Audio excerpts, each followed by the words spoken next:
हमारे सतगुरु जी हम लोगों को दृष्टांत बताते थे क्लास, जब क्लास चलाते थे तो एक दृष्टांत बताते थे। एक मंदिर था, बहुत पहुंचा हुआ मंदिर। पहुंचा हुआ का मतलब वहां बहुत से लोग जाते थे।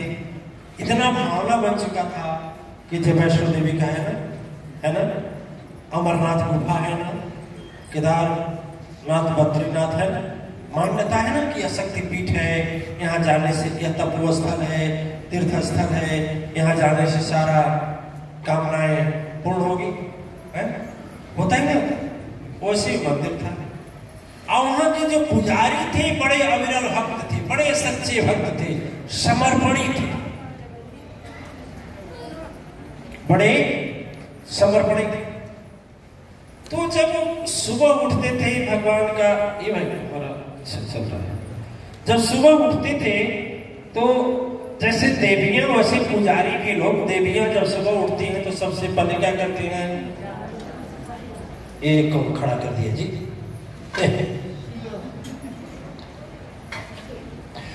जब सुबह उठती हैं देवियां तो क्या करती हैं?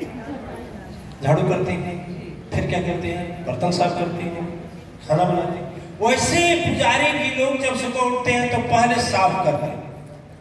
और देखिए देवता भी गांव में मतलब कृषि सो गए क्या, देवियां अंदर यदि झाड़ू साफ करती हैं तो पुरुष दरवाजे को साफ करता है, द्वार जिसे बोलते हैं।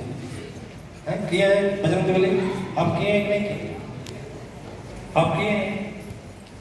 देखिए बजरंग बली करते हुए सबसे पहले करते हैं। वैसे पुजारी जब उठते हैं तो सबसे पहले साफ करते हैं, जो भोग लगाने वाला बर्तन होता है उसको साफ करते हैं, फिर वस्त्र बदलते हैं, फिर बत्ती करते हैं, यही होता है। तो पुजारी पूजा क्यों करते थे? एक ही चिंतन करते थे कि बाप रे बाप, जब से हम आए भगवान आप खड़े रह गए, हे प्रभु कौशलाधीश। भगवान राम का मंदिर था, हे प्रभु कौशलाधीश आप थोड़ा आराम कर लेते, हम आपकी जगह यहाँ खड़ा हो जाते, आप आराम कर लेते। 12 वर्ष बीत गए, प्रत्येक दिन उनका यही काम था। झाड़ू लगाते थे तो भी कहते थे, सोने जाते थे तो भी कहते थे, भोजन करते थे या भोजन कराते थे तो भी कहते थे, बर्तन साफ करते थे तो भी कहते थे। एक ही बात कहते थे, बड़ा दुखी हो जाते थे कि हे भगवान आप तब से खड़े हैं, तीनों रात खड़े, थोड़ा आराम कर लीजिए, हम आपकी जगह खड़ा हो जाएंगे। एक दिन प्रभु को बात सोची, प्रभु को बात सोची और सपने में आए। ये किसकी वाणी है? हमारे सतगुरु की। ध्यान से सुन रहे हैं? नहीं सुन रहे? अच्छा नहीं लग रहा? दधीचे के भागे था।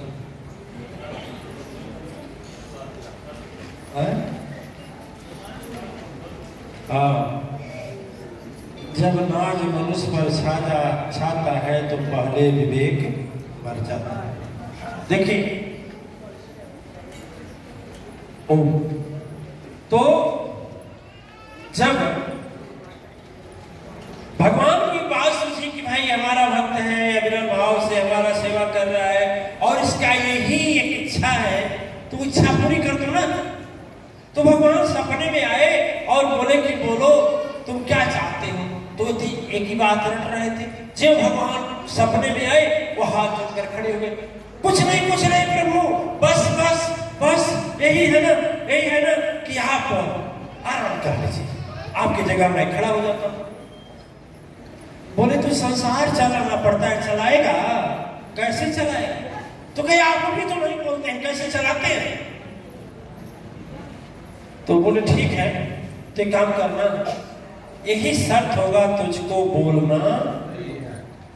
बोलना, और यदि बोल दिया तो आज के बाद मैं किसी पुजारी को सपना में दर्शन नहीं दूंगा, याद रख, बोलना नहीं। बोले भगवान नहीं बोलूंगा, काहे नहीं बोलूंगा, जब आपका आदेश है तो काहे नहीं बोलूंगा। क्या ठीक है, चल तू तैयार हो जा, एकादशी के दिन, एकादशी के दिन भगवान क्या किए, अपने सो गए और यह उनकी जगह खड़ा। समझ बात आ रही? मैं आपसे बताया कि सिद्धपीठ थी, एकादशी के व्रत की वजह से तो बहुत कम लोग गए, लेकिन एक व्यक्ति सुबह सुबह गया मंदिर में और मंदिर खुला था सब कुछ, और प्रणाम किया, कहा प्रभु आपकी दया से मेरी बहुत कमाई हुई है, इतनी कमाई हुई है कि उतनी कमाई से हम 2 पुस्त खाएं। ठीक है, अब इतना कह करके तो सुन रहा है, सुन रहे हैं हमारा पुजारी बाबा, सुन रहे हैं, नहीं सुन रहे? भगवान बोले कुछ बोलना नहीं, बोलेंगे सोचे पहले, बोले अरे भगवान को तो कुछ दो, कुछ नहीं बोले, अरे भगवान बोले हैं बोलना नहीं। लेकिन तुरंत जब शीश झुकाया तो उसके जेब में जो पर्स था उसमें 20,000 रुपए थे और वहीं गिर गए। सोचे कि अरे, वो जब जाने लगा तो सोचे कि बोले अरे सुन देख तो पैसा गिरा है, देख गिरा है, ले। लेकिन तो सोचे बोले कैसे, शर्त है ना, बोलना नहीं है, चुपचाप चलो देखते हैं कैसे चलाते हैं भगवान, बिना बोले बिना नहीं बोले चला, बोलेंगे तो गड़बड़ हो जाएगा, नहीं बोले वो आदमी चला गया। फिर उसके बाद दूसरा आदमी आया, ध्यान दीजिए, दूसरा आदमी आया, साष्टांग रोने लगा प्रणाम करके कि प्रभु आज 6 महीने से आता हूं आपके दरवाजे में, आज 21 दिन हो गए मेरे परिवार को पेट में भोजन नहीं गया, अन्न नहीं गया, पानी पी करके जी रहे। अब पत्नी मेरी आज दम तोड़ देगी कि कल तोड़ देगी कोई ठिकाना नहीं है। यहां तक कि दुकानदार से मांगने जा रहे हैं चावल, आटा, दाल, घी, तेल, कुछ भी, वो बोलता है कि पहले का चुकता कर लो, फिर कर्ज मांगने जा रहे हैं, कोई कर्ज नहीं दे रहा है, प्रभु कुछ तो दया करिए। और जैसे शीश झुका कर उठा तो देखा सामने क्या गिरा है, इसमें कितना पैसा है, खुश हो गया, वाह 20,000 में तो हमारा क्या होगा। वो आदमी जो खड़ा था कहा, सोचा कि बोले ये क्या कर रहे, तू ले रहा है उसका पैसा, तू ले रहा है, जाओ तो उसको मंदिर में आकर भी ऐसा करता है, मंदिर में आकर ऐसा करता है, जाओ उसको दे दो। बोला ओ भगवान बोले हैं कि कुछ चुप हो गया। ठीक है, वो आदमी पैसा लेकर के क्या धन्य हो प्रभु, मेरी बेटी सुनिए, अब मेरे बच्चों को भरण पोषण हो जाएगा, कर्ज भी दे लेंगे और तब तक स्वस्थ हो जाएंगे तो काम काज भी करेंगे, और इतना रुपया में सस्ती टाइम था, इतना रुपया में तो हम साल भर खाएंगे। भगवान को धन्यवाद देते चले। उस आदमी का करोड़ों का फायदा हुआ था, ध्यान दीजिए, करोड़ों का फायदा हुआ था, केवल बचत का करके गया कि आपकी कृपा से पूरा हो गया। ठीक है, प्रभु कृपामयी। अब उसके बाद तीसरा आदमी आया, वह व्यापारी था। किस चीज का व्यापारी? समुद्र में जहाज से एक जगह से दूसरे जगह सामान ले जाता था। आया मंदिर में, हाथ जोड़ा, बोला, कहा प्रभु आज तक मैंने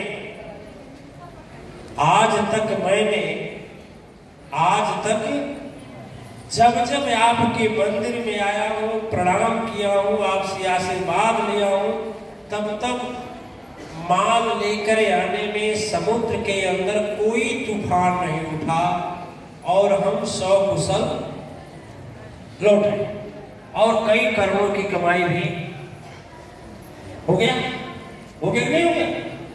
प्रभु इस बार मुझे ऐसा करिए कि कल जा रहा हूं, फिर जा रहा हूं, अब की बारी भी ऐसी दया करिए कि हम अच्छे से आ जाए।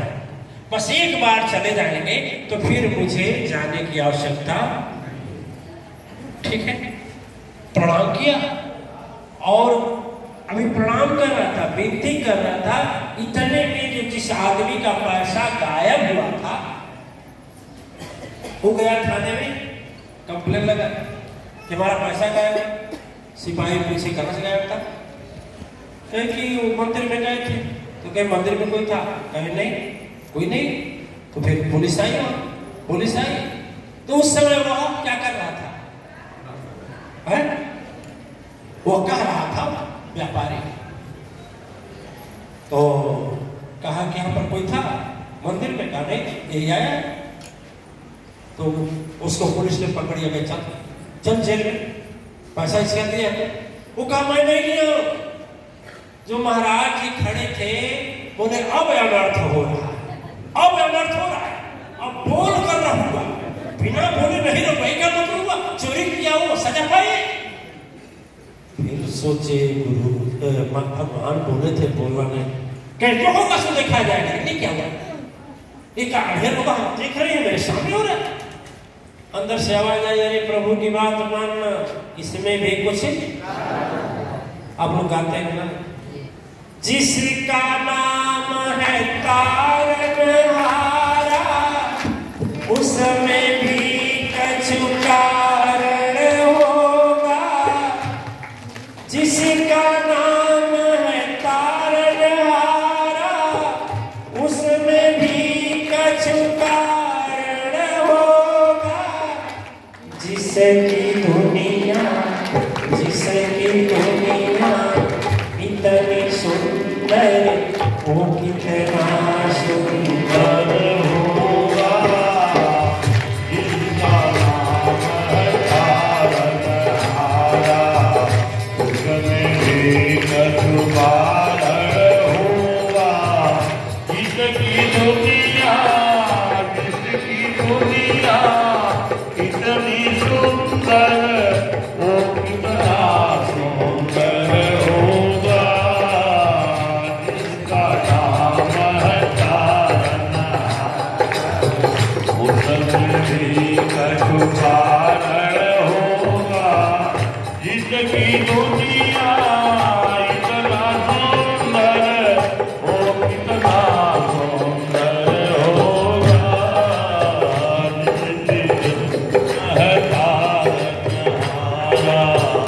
उसमें भी कछु कारण होगा। वह जो पुजारी जी थे भगवान के जगह खड़े थे, खूब जोर से चिल्लाए, अरे सिपाही रुको रुको रुको, ये बेचारा नहीं लिया। सिपाही जी ने कहां से आवाज आ रही भाई? बोला आकाशवाणी हो रही है। कहा वो ये नहीं लिया है बेचारा। शेर बोला देखिए ना, भगवान के भक्त है, वो कहां ले, देखिए आकाशवाणी हो गई ना, कहीं नहीं लिया है। सिपाही बोले थे कौन लिया है बताओ, जो आवाज दे रहा है बतावे कहां से। तो बता दिया, उस गरीब का घर। पुलिस गई, उस गरीब को पकड़ी जेल में, उसके पास से 20,000 रुपये बरामद की। किसको बंद की? गरीब को।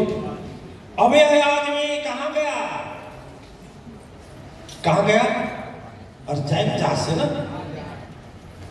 जेल में जाता तो नहीं जाता ना, गया जहाज पर और सामान लेकर जैसे लौटा, समुद्र के बीच में एक भयंकर तूफान आई और जलयान को उसी में वो भी मर गया, सामान भी नष्ट हो गया। ठीक है, भगवान बोले अब क्या? भगवान जब दूसरे दिन बात आई, उन्होंने कहा कि मैं मुझसे क्या वादा हुआ था? पुजारी का क्या बनाया था? जैसे करता है तो बिना बोले मैं समझाता हूं, बिना किए मैं चलाता हूं, उसी तरह से जैसे सदगुरु आज तुम चुपचाप खड़ा रहता, तुम्हारे वजह से 7 जीव मरे हैं। जेल में वो मरा, आप 5 घर पर मरे भूख से, क्या हुए 6, और एक आदमी वह था जो जल में डूब कर मर गया जलयान से। आज जो तुम चुपचाप खड़ा रहता तो जिसके यहाँ से 20,000 रुपया में गिराया था, भगवान समझाए, गिराया था, उससे 5 गरीबों की जान बचती नहीं बचती। आज जेल में उसको ले जाता तो इसका भी जान बच जाता। वो व्यापारी आदमी है, उसके लिए 20,000 कोई बात, और जिसका चोरी हुआ है वो भी अरबपति है, उसके लिए भी 20,000 कोई बात। लेकिन इस गरीब के लिए 20,000 रुपया एक जीने का सहारा हो जाता कि नहीं हो जाता? वो कंजूस आदमी 1 रुपया आरती में नहीं डाला, हम उसको इतना दिए, करोड़पति बना दिए। सतगुरु की बात भी नहीं सुनता है, सत्संग में जाता है तो अपना बात छोड़कर भाग जाता है दधीचवा की तरह। आगे का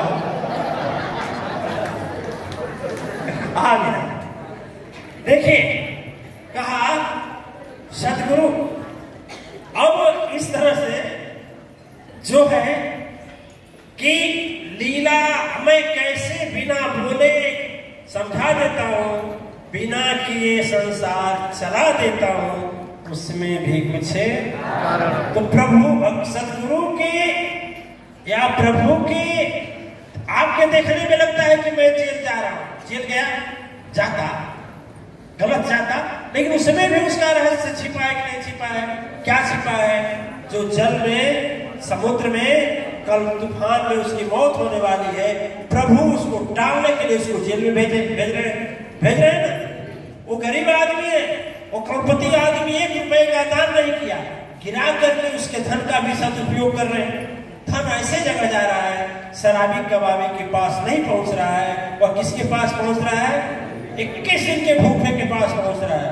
तो इस 21 भूखों का जब पेट भरेगा, 21 दिन से भूखे लोगों का, तो उसकी आत्मा जब शांत होगी तो उसे दुआ मिलेगा नहीं मिलेगा? मिलेगा नहीं मिलेगा? तो करोड़पति का भी भला होगा और गरीब का भी भला होगा और उसका भी भला तभी है, उसका 20,000 खोने क्या बोलते हैं, हैराना खोने में, और उसका भला तभी है जेल के जाने में, और उसका भला गिरने में है, पैसा गिरने में, और उसका भला जेल के जाने में है। लेकिन तुम्हारे देखने से लगा कि भगवान गलत करते हैं, मंदिर में बैठे बैठे सदगुरु गलत करते हैं। नहीं, यदि आपके ऊपर कोई दुख आ रहा है, उसमें भी खोज लेना, कहीं न कहीं कारण छिपा होगा, और लास्ट जब देखोगे तब समझ में आओगे, अरे तब समझ पाओगे कि वो गुरु जी किए ना सो अच्छा किए। तो यही भजन कहती है जो प्रजापति संत जी की भजन है कि सदगुरु बिना बोले समझावे, आप बिना किए मोर जीवन चला रहे। खड़े हैं मंदिर में, खड़े हैं लेकिन जीवन चला रहे ना, चला रहे नहीं चला रहे। उसी तरह से सदगुरु से यदि प्रीति लग गई तो कुछ कहना और बोलना नहीं। लिखा है किसी ने कि जिमी बालक राख